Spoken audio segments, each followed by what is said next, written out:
Here I am again, still up in Hartford, Connecticut at the Women in Manufacturing Annual Conference.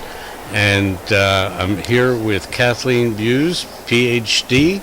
And Kathleen, tell us a little bit about your background so we know what the PhD means. Okay, sure.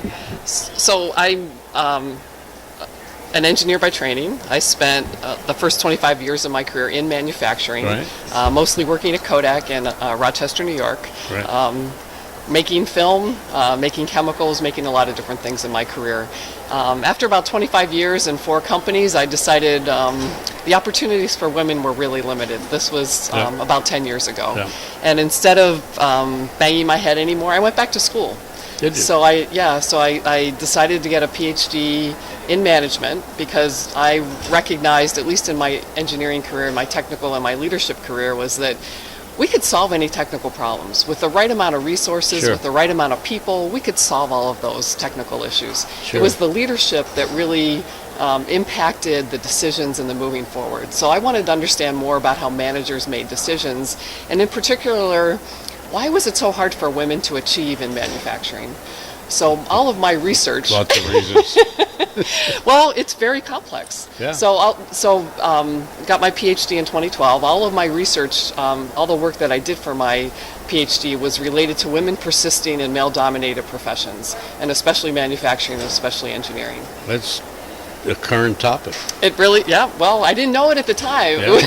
Yeah, you just guessed good. I guess I drew on my own experiences. Yeah, sure. I thought when I was graduating from college in 1981 that by the time I was this age or whatever, and I had daughters, that the opportunities would be equal, and they're just not there yet. No, not yet. But it's coming on strong. Absolutely. And an organization like Women in Manufacturing and Alison Graylis and her vision Sure. for putting this together and recognizing the need for us to work together to change Right. manufacturing and Right. how it's perceived, and to engage more women in manufacturing is really my passion as well.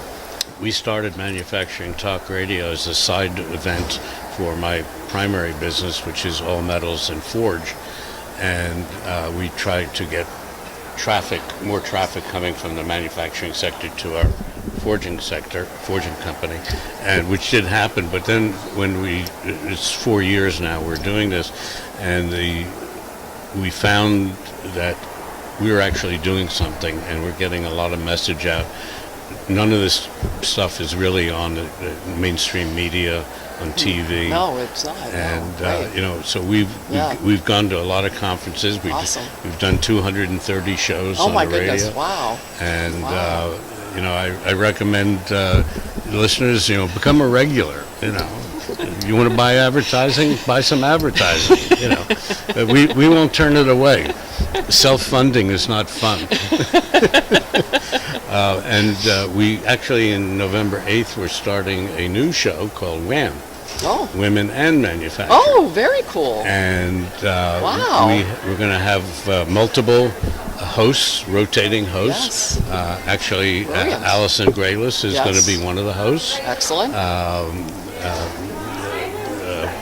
Christina McKenna, Yes. who was the keynote Yes. speaker here, she's Yes. going to be one of the hosts. Excellent. So we're trying to get more and more of the women's story out there. Yes. And yes. Great, we're really great. excited about doing it. It's going to be a weekly Great. show. Awesome. Yeah, a lot of fun. Well, if I can help in any way, let me know.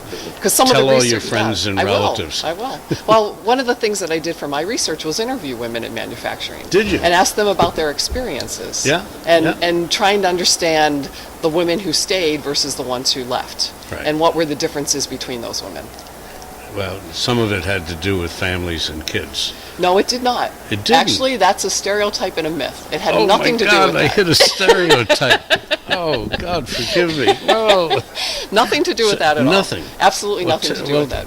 We have time. Tell us. Well, so the thing that was most surprising to me when I interviewed these women, because a lot of them have strong backgrounds and have been in leadership roles or had engineering degrees or strong backgrounds, was confidence.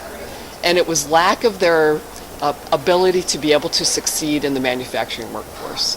And part of that came from unconscious biases that we we see men all around us, and we Right. don't see someone that looks like us in an opportunity. It had to do a lot with something called benevolent sexism, which is kind of what you were talking about Yeah. right now, where Right. we don't think women want to be promoted. And I had that experience happen to me because they have children, because Yeah. they have a family. Right. So the bosses will say, well, we don't want to promote Kathleen because She's going to be out Yeah, when the yeah. kid is sick. well, no, it's more like, well, she doesn't want to have that added responsibility. But really, when you're a leader, especially in manufacturing, you create your own world. You Right. have a lot more flexibility as a leader than you do as a worker. Sure. So, Sure. so there's all these stereotypes and unconscious biases that are happening that affect women's confidence, and then it affects their ability to believe that they can achieve or to be successful in a manufacturing environment. I'm going to have to change my my storyline. Yeah, you got to here, talk to me more. Yeah, yeah, no problem, no problem. So, what is it that you're getting here from? So I'm The here, WIM I've event. been involved with WIM, this is my third time here, and we've partnered with WIM. I created, based on my research, I created a program for professional and leadership development for women in non-traditional professions, so like engineering and science, and then we partnered with WIM to do one for women in manufacturing. Right. So we have a program that was developed based on the research that works with women to help them understand the barriers and the obstacles that they have to success in manufacturing, but then also to give them the skills to confront the bias, to be able to tell their boss, look, I want to be promoted. I want to have that next job. I want to be able to negotiate for a raise. I'm so excited about this. So we've done the Leadership Lab for Women in Manufacturing at Case Western Reserve University. We've had 2 classes go through it. Right. And I'm here this week because we're, in about an hour, I'm doing a mini workshop on building your own confidence and your ability to achieve in manufacturing for women. Excellent, excellent. Yeah. But I just got an email yesterday. I'm so excited about this. It was from a woman who just finished our program in July. And she wrote to me saying that the course that she went through, the Leadership Lab, changed her life. She said that she just got a promotion and they offered her a 5% increase. And she Right. said, I want more. And she got more. Pushy, huh? Well, see, you would Confident. never say that I about know a man. that. I know that. You would never call a man pushy, would you? I don't think a man would ever do that. Oh, yes, they don't do. have the nerve. Yes, they do. Really? Oh, absolutely. Yeah, I don't absolutely. know. I've never Yeah. been. I never. Well, you got to talk to me more. We got to Yeah, I work do, on I your do. stereotypes. Do I lay on the couch when you talk to me? No, we just do this. We just do this. But really, pushy, bossy, you don't hear Yeah, those no. words. Right. You don't hear men referred to as bossy. No. The same characteristics that a man exudes, he would be called a leader. Right. Strong leader. Yeah. Or Right. smart to negotiate a higher salary. Right, Yeah. right. Yeah. Yeah. That's a very interesting point. So I'm going to have to plug that into my repertoire, and I'll give you credit for it. Okay. Okay. Well, that's my role, is to change the stereotypes. Which is a tough job. It is. It is a tough job. Yeah. But working in manufacturing is tough too, but it's very rewarding. It's I've been around the world, been in many different countries, and I spent a fair amount of time in China. And you don't mess in China. No? They equal pay, equal everything. I've been in manufacturing plants, a forging facility where a woman was a blacksmith. Yeah. I can guarantee you there is no women blacksmiths in the United States. No. I can guarantee No. that. I don't think I've ever worked with a blacksmith. Probably not. No. Probably No. not. No. And that's Male dirty, or female. That's Yeah. dirty, sweaty, yeah, hot, yeah, you know, yeah. unpleasant, Yeah. but Yeah. they make good money. Yeah. Blacksmiths. Yeah. You know, today's blacksmiths. Right. It's beyond the horseshoes. Okay. Yeah. Cool. So Very cool. you're going to be running a workshop, Yes. Focused on women's confidence. right? And part of the information I present is data. So if you look at manufacturing as a whole, Yes. about 28% of people that work in manufacturing are women, which to me isn't enough. And it's one of the No, you're smallest percent of women in any I industry. know that. I know So that. what we're trying to do, and we just heard Representative Steny Hoyer and Yeah. Representative Etsy Etsy. talk about the need for more women in manufacturing. So Yeah. we're hoping to climb those numbers. Considering that you're 51% of the population. Exactly. you know, Exactly. so And you'll like this too, is that more than 3/4 of women with children under 18 are working. In today's market, yeah. Yeah. So why can't they work in manufacturing? Absolutely. Pays are better. Absolutely. Although the gender pay gap in manufacturing is 78 cents. So women in manufacturing, as you take all the women in manufacturing and you combine their salaries, and you take all the men in manufacturing and their salaries, there's a gender pay gap of 78. Women make 78 cents on a man's dollar. So we need to work on equity and not call them pushy when they ask for a raise. Of course.